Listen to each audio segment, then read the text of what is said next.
Iniligtas niya sa atin. Kaya nating alalahanin, panahong tayo'y inalipin. Ang ngalan niya'y ating sambitin, paano di tayo lingapin? Bayan magtipon, awitan ang Panginoon. Sa pinsaluwain, pagliligtas niya sa atin. Sa pinsaluwain, pagliligtas niya sa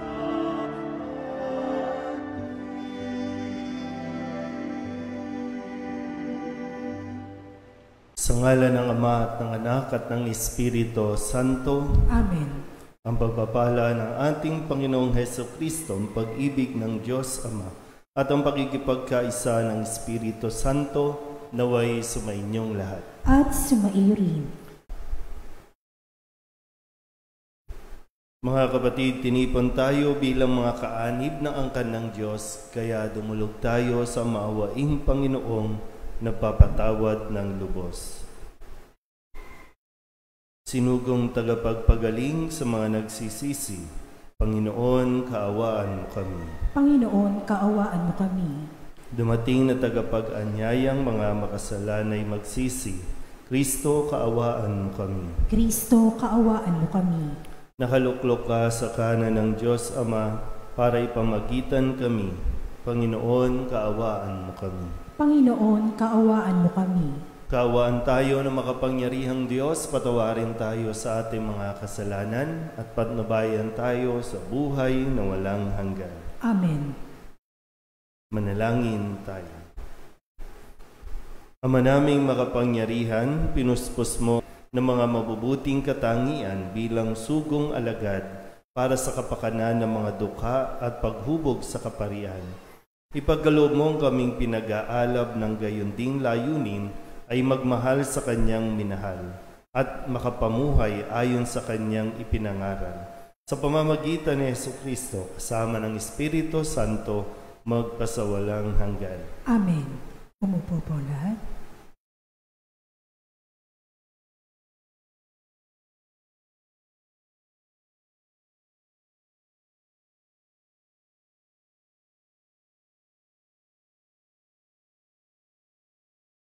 Pagbasa mula sa aklat ni Job. Pagkaraan ng matagal na pananahimik, nagsalita si Job. Sinumpa niya ang araw ng kanyang pagsilang.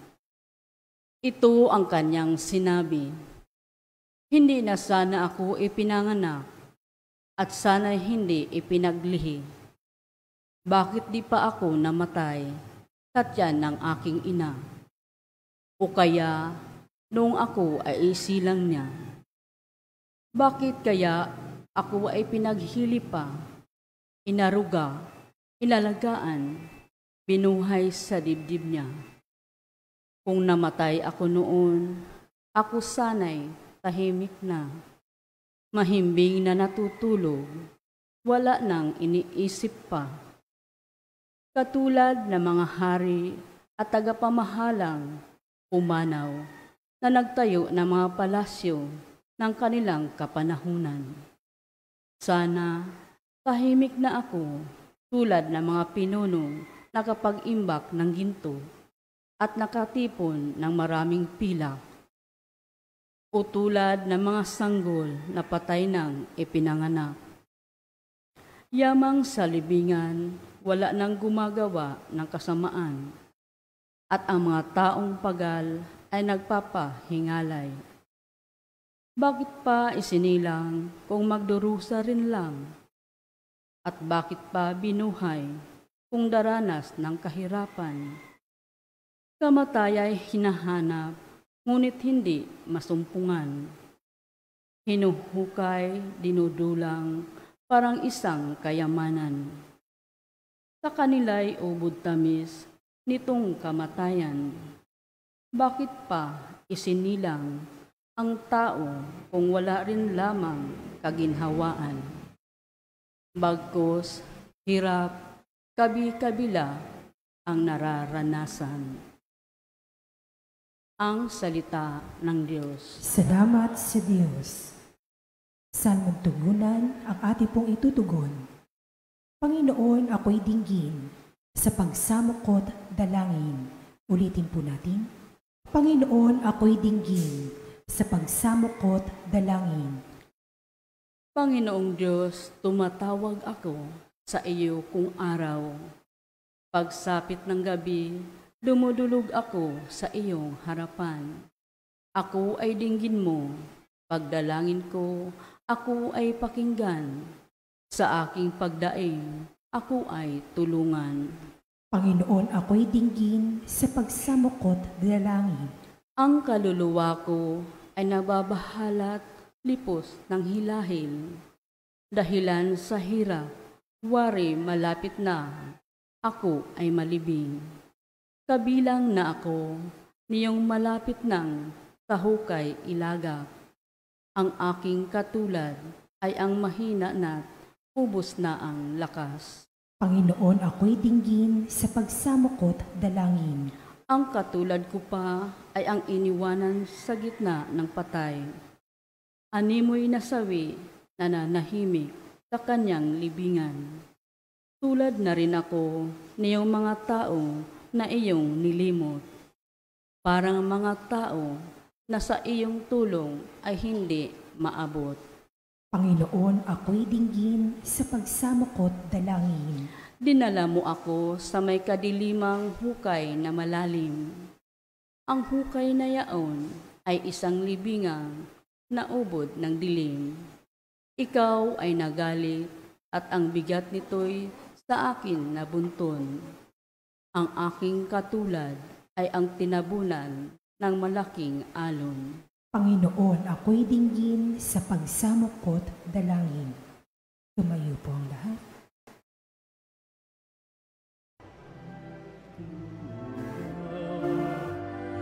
Alleluia. Ikaw, Panginoon, ang siyang daan, ang buhay at katotohanan.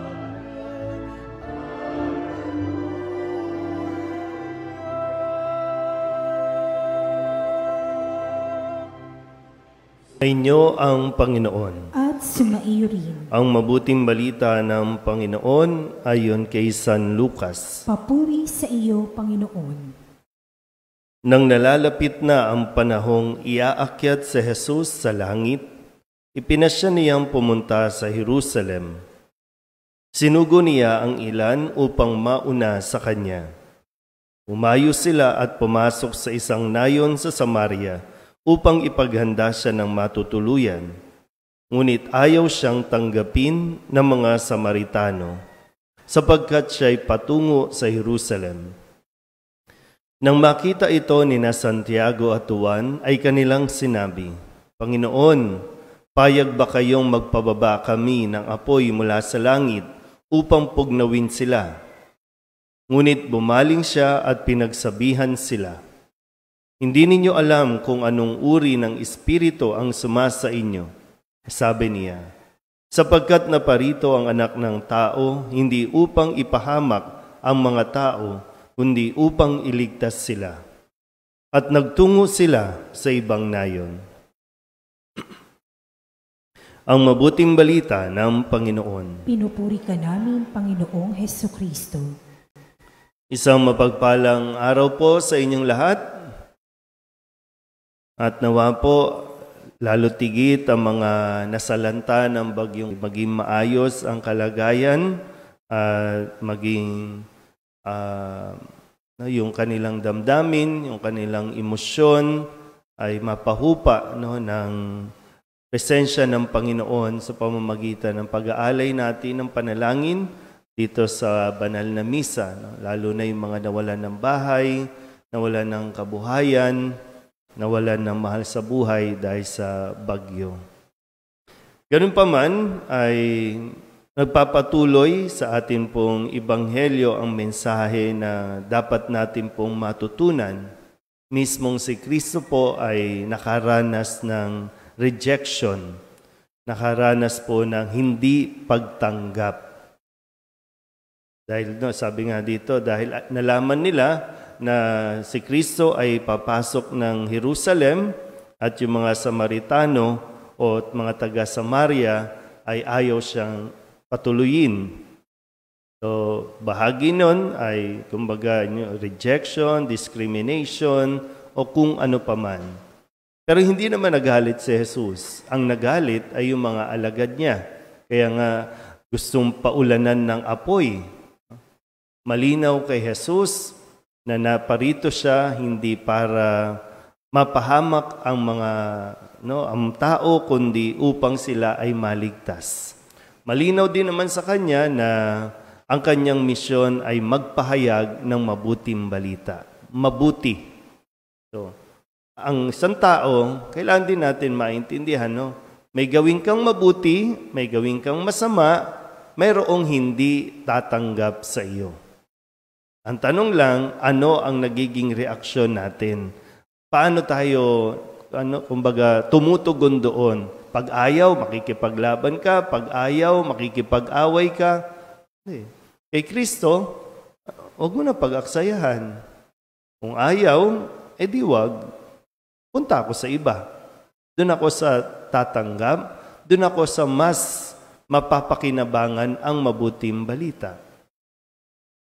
Ang mahirap kasi sa atin, no? Pag nakaranas ng rejection, magmumukmok, tapos pupunta na sa depression, magkakaroon na ng anxieties o kung ano pa man, mapakatandaan natin, mayroong sasang-ayon sa gusto mo, mayroon ding hindi. Hindi natin mapiplease lahat. Kasi pag ginusto mo na lahat dapat gusto ka, wala. Masisiraan ka ng ulo. Sasama ang loob mo. So, ano mangyayari? Mahadlangan na ang gawaing mabuti na dapat mong ipinagpapatuloy. Focus lang, no? Focus lang tayo sa ating misyon. Kung ano man ang misyon natin sa kasalukuyan, focus lang. Naalala ko po, no? Nung ako ay mapunta sa Quiapo, hanggang sa pag-alis, no? 7 years. May mga tao talagang ayaw, no? Ayaw doon sa pamamaraan, ayaw doon sa estilo. Okay lang. Kasi may isipin ko ng isipin, edi focus na lang sa mission na ibinigay ng Nazareno. Eventually, lilipat. Ngayon, naririto na ako sa Soledad. Higit 1 buwan na. At isang paalala ito na focus lang sa mabuting balita. Doon lang. Talagang hindi natin 100%, no? Pero hindi naman kawalan sa iyo. Tandaan mo ito, no? Hindi kawalan sa iyo kung hindi ka tanggapin. Kawalan nila. Kasi baka hindi nila nalalaman kung gaano ka, kung yung maibibigay mo, maitutulong mo, sila ang nawawalan, hindi ikaw. Kaya huwag kang magdrama, no? Huwag masyadong dramahan ang buhay. Sabi nga sa si Job sa ating unang pagbasa, ito nagdadrama na kasi bakit pa ako nabuhay? Bakit pa ako sinilang sa mundong ito kung puro paghihirap ang aking mararanasan? Hindi lang tinanggap paghihirap na, wow. Diba? Nakatuon ka dun sa isang tao na gusto kang tanggapin. Hindi nga ayaw eh. So, may mga masigit pa, no, na pwedeng pagtuunan ng pansin. May mga taong mas karapat-dapat na pagkalooban mo ng iyong sarili, ng iyong paglilingkod, ng iyong misyon. At doon tayo. No? Pero huwag kang malungkot. Yan. Siguro dito, no?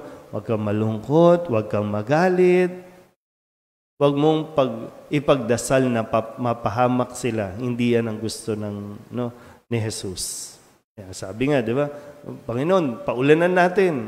Huwag na. Hayaan mo na sila. Doon na tayo sa iba. Okay? Uy. Sige. Patuloy natin, nahingin din ang presensya at gabay ni San Vicente de Paul na patuloy na naglingkod, tumulong sa mga mahihirap, lalo tigit sa panahon ng mga pandemya, kagutuman, na hindi siya nagpatigil, hindi siya nawalan ng lakas ng loob na gawin ang misyon nung siya pa ay nabubuhay dito sa lupa. Amen? Magsitayo po ang lahat. Iniluluhog natin sa Diyos Ama ang ating mga pangangailangan. Mapag-umanhin ang Diyos at alam niya ang ating mga pagdurusa. Manalangin tayo sa Kanya upang tulungan niya tayo sa ating pagbabalik loob at pagpapanibagong buhay. Ang ating pong itutugon, Panginoon, dinggin mo ang aming panalangin. Panginoon, dinggin mo ang aming panalangin.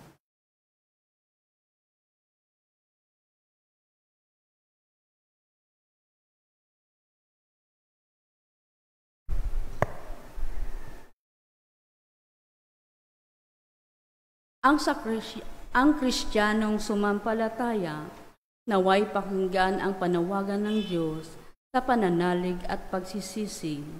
Manalangin tayo sa Panginoon. Panginoon, dinggin mo ang aming panalangin. Tayo naway bigyan ng Diyos ng katapangan upang italaga natin ang ating sarili na maging malaya kay Kristo at ang mga nakapiit sa kanilang pagkamakasarili. Manalangin tayo sa Panginoon. Panginoon, dinggin mo ang aming panalangin. Ang mga may pusong hungkag at nanlalamig, naway matagpuan ang kaligayahan sa pamagitan ng pag-ibig sa Diyos at sa kapwa. Manalangin tayo sa Panginoon. Panginoon, dinggin mo ang aming panalangin. Ang mga may sakit sa isip at katawan, naway magkaroon ng ganap na kagalingan. Manalangin tayo sa Panginoon. Panginoon, dinggin mo ang aming panalangin. Ang mga tapat na yumao, naway masiyahan sa liwanag ng bukang liwayway ng buhay na walang hanggan. Manalangin tayo sa Panginoon. Panginoon, dinggin mo ang aming panalangin. Idulog din natin sa Panginoon ang ating mga personal na kahilingan at mga panalangin para sa ating mga pamilya. Ganon din ang lahat ng mga panalangin ng mga nanonood sa online at ang lahat ng mga misang pasasalamat, espesyal na intensyon at mga kaluluwa na inihiling na ipagdasal sa misang ito.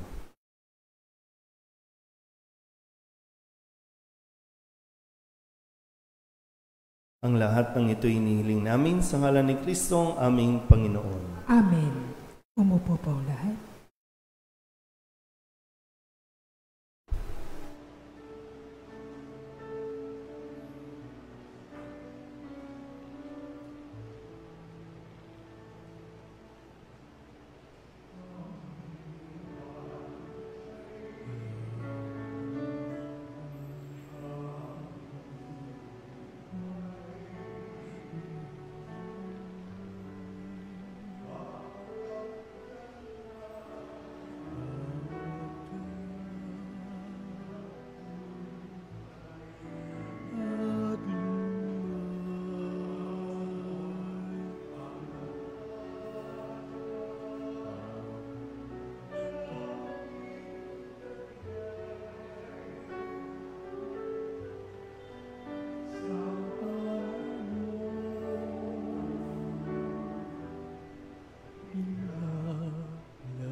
Manalangin kayo mga kapatid upang paghahain natin ay kalugdan ng Diyos amang makapangyarihan. Tanggapin nawa ng Panginoon itong paghahain sa iyong mga kamay, sa kapurihan niya at karangalan sa ating kapakinabangan, at sa buong sambayanan niyang banal. Ama naming lumikha, ipinagkaloob mong sa banal na paghahaing ginawa ni San Vicente, ay matularan niya ang kanyang ginagampanan.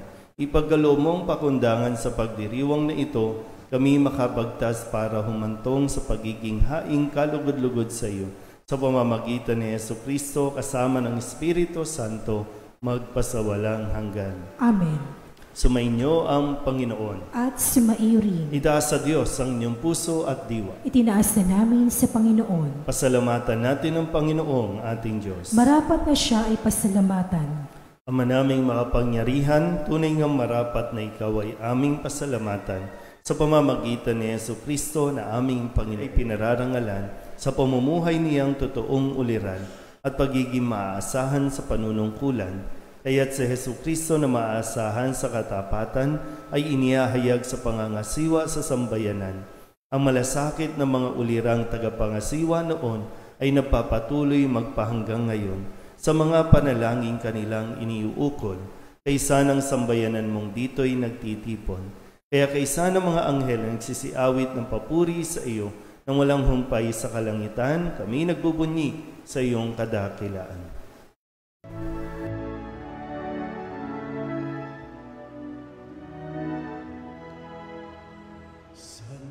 Santo, Santo, Diyos makapangyarihan, napupuno ang langit at lupa ng kapangyarihan mo.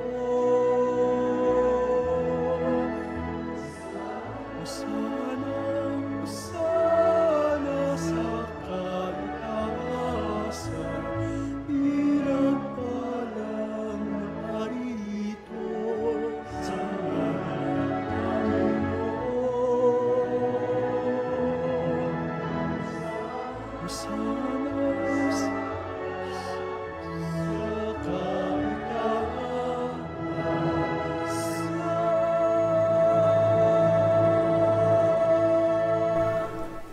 Ama naming banal, ikaw ang bukal ng tanang kabanalan, kaya't sa pamamagitan ng iyong Espiritu, gawin mong banal ang mga kaloob na ito upang para sa aming maging katawan at dugo ng aming Panginoong Hesukristo. Bago niya pinagtisang kusang loob na maging handog, hinawakan niya ang tinapay, hinasalamatan kaniya, pinaghati-hati niya iyon, iniabot sa kanyang mga alagad at sinabi, "Tanggapin ninyong lahat ito at kanin, ito ang aking katawan na ihahandog para sa inyo."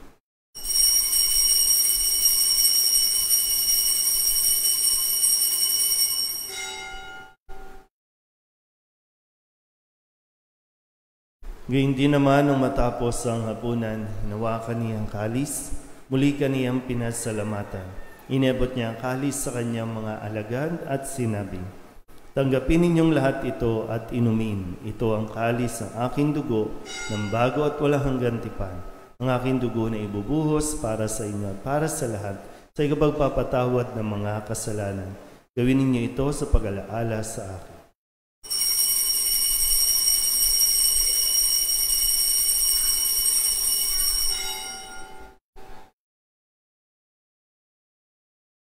Ipagbunyi natin ang misteryo ng pananampalataya.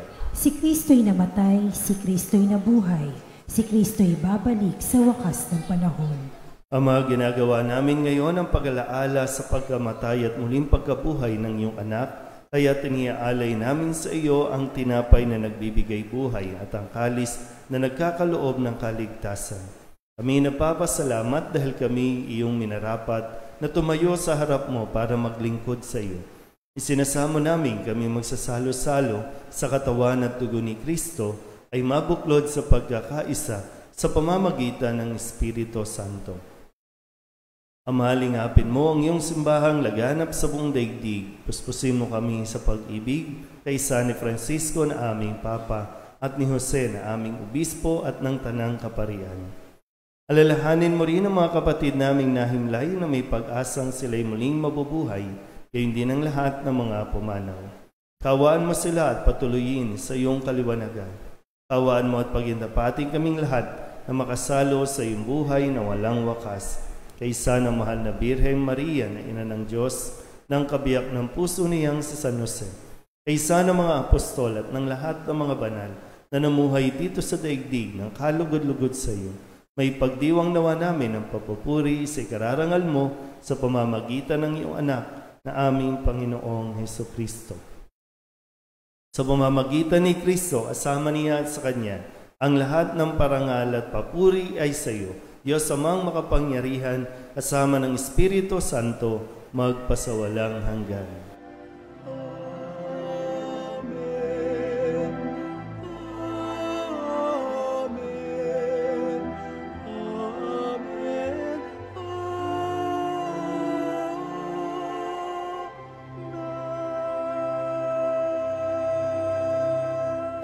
Buong kababaang loob tayong tumawag sa ating Panginoon ng Ama namin.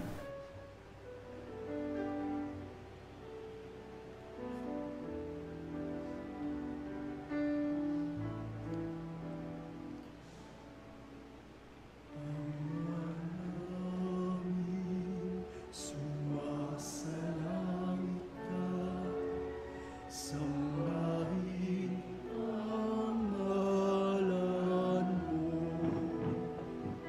Mapasamin ang kaharian mo, sundin ang loob mo dito sa lupa para nang sa langit. Bigyan mo po kami ngayon ng aming kakanin sa araw-araw. Patawarin mo kami sa aming mga sala, para ng pagpapatawad namin sa nagkakasala sa amin, at huwag mo kaming ipahintulot sa tukso, at iadya mo kami sa lahat ng masama. Hinihiling namin kami iadya sa lahat ng masama, pagkalooban ng kapayapaan araw-araw, iligtas sa kasalanan at ilayo sa lahat ng kapahamakan, samantalang aming pinananabikan ang dakilang araw ng pagpapahayag ng tagapagligtas naming si Hesukristo. Sapagkat iyo ang kaharian at ang kapangyarihan at ang kapurihan magpakailanman. Amen. Panginoong Hesukristo, sinabi mo sa iyong mga apostol, kapayapaan ang iniiwan ko sa inyo, ang aking kapayapaan ang binibigay ko sa inyo. Tunghayan mo ang aming pananampalataya at huwag ang aming mga pagkakasala. Pagkalooban mo kami ng kapayapaan at pagkakaisa ayon sa iyong kalooban, kasama ng Espiritu Santo, magpasawalang hanggan. Amen. Ang kapayapaan ng Panginoon ay laging sumainyo. At sumaiyo rin. Magbigyan po tayo ng kapayapaan sa isa't isa.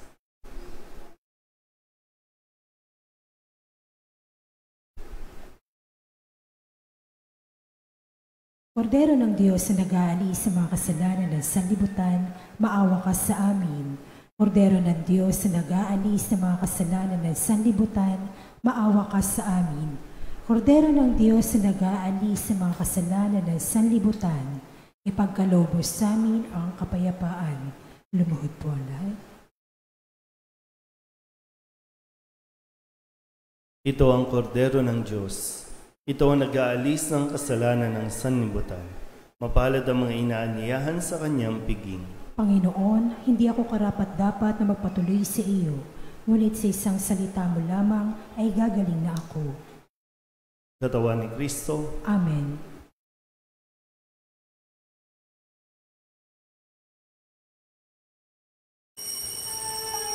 Ingapin mo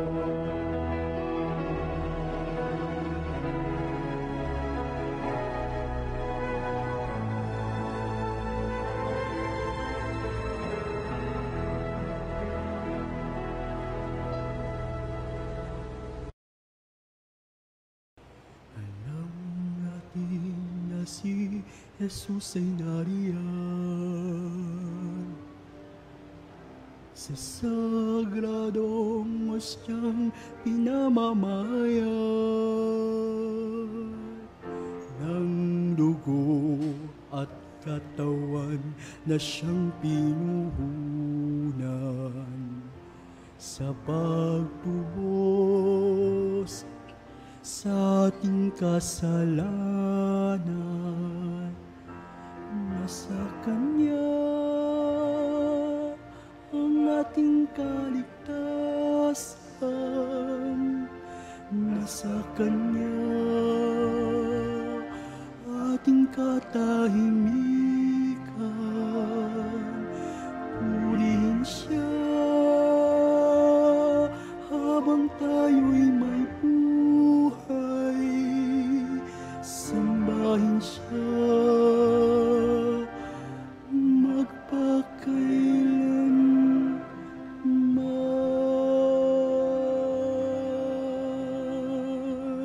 magpakailanman.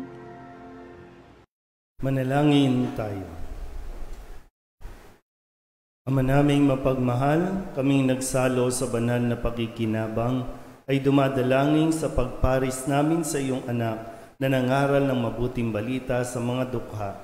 Kami naway mabighani sa mga halimbawa at matulungan ng kanyang pagtatangkilik sa pamamagitan ni Jesucristo kasama ng Espiritu Santo magpasawalang hanggan. Amen. Sumainyo ang Panginoon At sumaiyo rin. at pagpalain kayo ng makapangyarihang Diyos, Ama at Anak at Espiritu Santo. Amen. Tapos ang banal na misa, humayo tayo sa kapayapaan ni Kristo. Salamat sa Diyos. Magandang umaga po.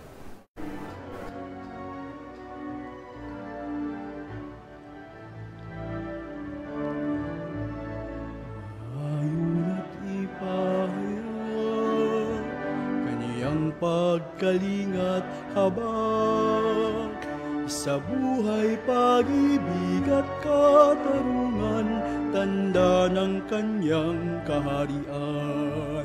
Sa panahong tigang ang lupa, sa panahon ng anisagana, sa panahon ng digmaan at kaguluhan, sa panahon ng kapayapaan. Ngayon at ipahaya, kanyang pagkalingat habang sa buhay, pag-ibig at katarungan, tanda ng kanyang kaharian.